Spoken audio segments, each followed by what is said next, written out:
থোড়ের ঘন্ট করবো, তাই জন্য কালকে রাতেই আমি থোড় কেটে ধুয়ে রেখে দিয়েছিলাম। এবার থোড়টাকে আমি বার করে নিয়েছি রান্না করার জন্য ফ্রিজ থেকে। নুন দিয়ে ভালো করে চটকে নিচ্ছি, জল বেরিয়ে যাবে।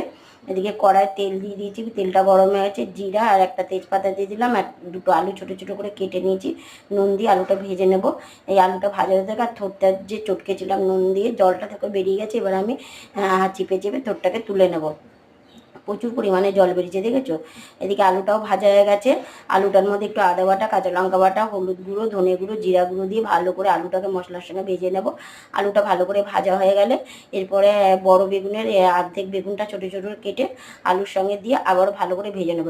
এদিকে দেখো থোড়টা চিপে, জল দেখো কতটা থোড় ছিল আর কতটুকু হয়ে গেছে, ভালো করে জলটা চিপে বার করে নিয়েছি। নিয়ে আলু আর বেগুনের সঙ্গে থোড়টাকে আবার কিছুক্ষণ ভেজে নেবো, নেড়ে চেড়ে। ভেজে নিয়ে নাবানোর সময় ঘি আর চিনি দিয়ে নেড়ে চেড়ে নাবিয়ে নেবো। থোড়ের ঘন্ট এইভাবে করলে খুব